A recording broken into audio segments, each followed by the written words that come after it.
अस्सलाम वालेकुम dear students. आज जो हमारा टॉपिक है वो बायो एनर्जेटिक्स है। Bio means life, energetics means energy. Study करें लाइफ एनर्जी जो लाइफ में यूटिलाइज हो उसको क्या बोलते हैं, बायो एनर्जेटिक्स। आइए हम डेफिनेशन पढ़ते हैं। The study of energy flow in living things is called bio energetics. Energy जो है वो फ्लो लिविंग थिंग्स में, जो उसको क्या बोलते हैं, bio energetics. Like plant capture solar energy and convert into chemical energy and utilize in cellular activities is called bioenergetics.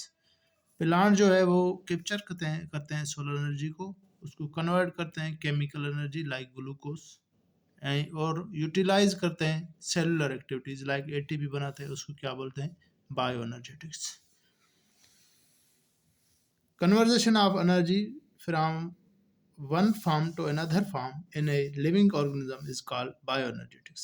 एक फार्म से दूसरे फार्म में जो एनर्जी को हम यूटिलाइज करें उसे क्या बोलते हैं, बायो एनर्जेटिक्स। लाइक प्लांट देखो, सोलर एनर्जी को इस्तेमाल करते हैं फार्मेशन करने में ग्लूकोज की, इसको क्या बोलते हैं,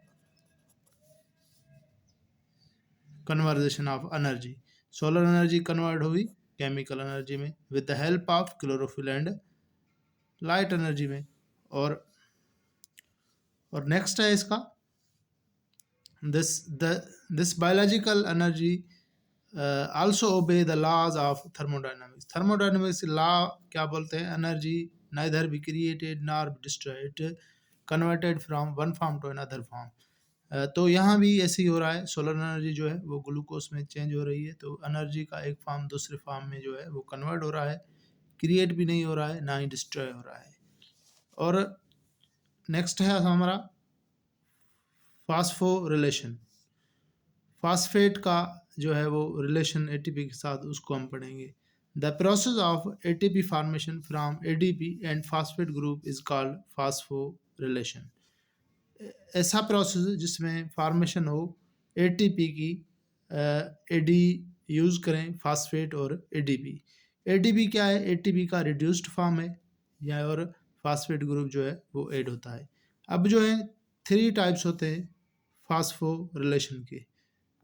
पहला है substrate level of phosphorylation, direct formation of ATP when ए सब phosphate group is transferred from a substrate to ADP by an enzyme without using oxygen or electron transport chain।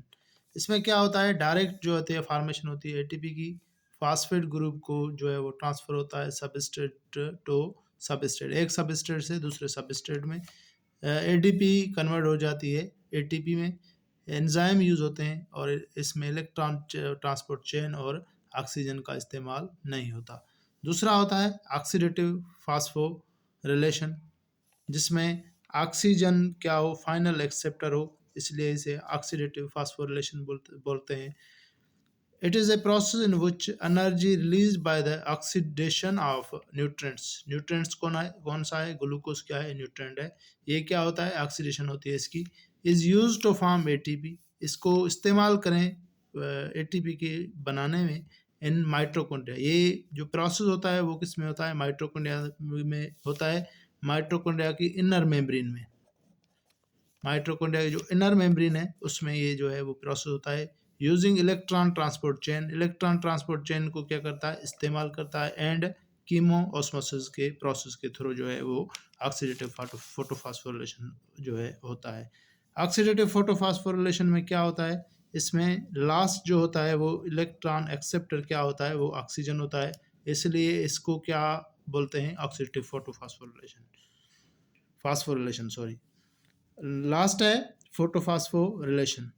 Photo means light, phospho means phosphate, relations means उनके दरमियान जो है वो relation. The process in which light energy is used to add a phosphate group to ADP to form ATP during photosynthesis. Photosynthesis के दौरान जब light जो है वो इस्तेमाल हो और फास्फेट ग्रुप जो है रिड्यूस फॉर्म ऑफ एटीपी का जो है एडीपी उसमें ऐड हो और जो बन जाए, एटीपी बन जाए, उसको ड्यूरिंग फोटोसिंथेसिस के दौरान उसको बोलते हैं photophosphorylation. Thank you so much. ये आज का हमारा था टॉपिक। जो हमारा नेक्स्ट टॉपिक है वो है फोटोसिंथेसिस।